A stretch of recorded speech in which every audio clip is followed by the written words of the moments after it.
আসসালামু আলাইকুম। আজকে আমি আপনাদেরকে একটা ঘটনা বলে শোনাবো। ঘটনাটি হচ্ছে এক মুসলিম তরুণীর কাহিনী। নামাজ পড়তে চেয়ে বিয়ের রাতে মারা গেল যে নারী, এক মুসলিম তরুণীর সত্য কাহিনী। আজ তার বিয়ে, মহা ধুমধামে চলছে সব আয়োজন, চারিদিকে উৎসব।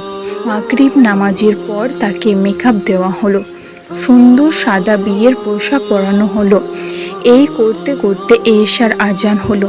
তখন তার মনে পড়ল তার অজু নষ্ট হয়ে গেছে। সে তার মাকে বিষয়টা জানালো।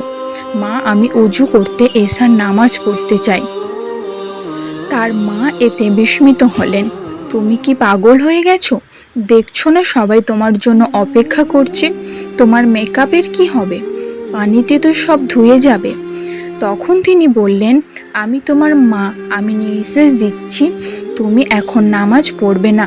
তুমি যদি এখন উজু করো তবে তোমার মেকআপ নষ্ট পাবে। মেয়ে জবাব দিল, নামাজ না পড়ে আমি এখান থেকে যাব না।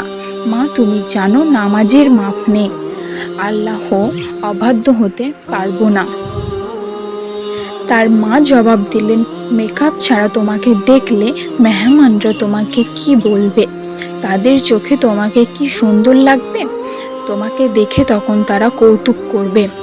মেয়ে তখন বলল, মা, তুমি কি এই নিয়ে চিন্তা করো যে আমি সৃষ্টিতে সুন্দর কিনা?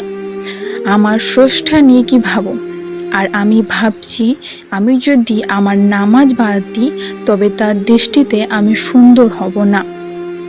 মেয়েটি তখন তার উজু করতে শুরু করলো। তার সব মেকআপ মুছে গেল, কিন্তু সে ওসবের কিছুই পরোয়া করলো না। তারপর নামাজ শুরু করলো। যথারীতি নামাজ আদায় করতে লাগলো, কিন্তু তখনও সে জানতো না এটাই তার শেষ নামাজ। হ্যাঁ, সে তখন সেজদায় গেল। তখনই তার রূহ বের হয়ে গেল। নামাজ পড়তে দৃঢ় প্রতিজ্ঞ এক মুসলিম নারী তার প্রভুর কাছে চলে গেলেন। তার সামনে সিজদায় থেকে তিনি নামাজকে সবচেয়ে বেশি গুরুত্ব দিতেন। মেয়েটি চেয়েছিলেন তার রবের কাছাকাছি হতে, আর নামাজেই রবের সবচেয়ে কাছাকাছি হওয়া যায়।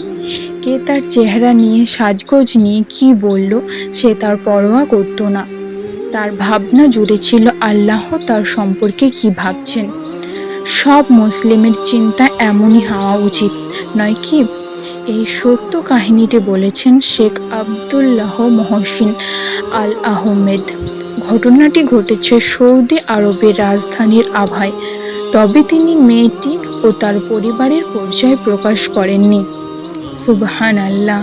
প্রতিটি মুসলিমের এমনই চিন্তাভাবনা হওয়া দরকার। আল্লাহ আমাদের সব কিছু বোঝার তৌফিক দান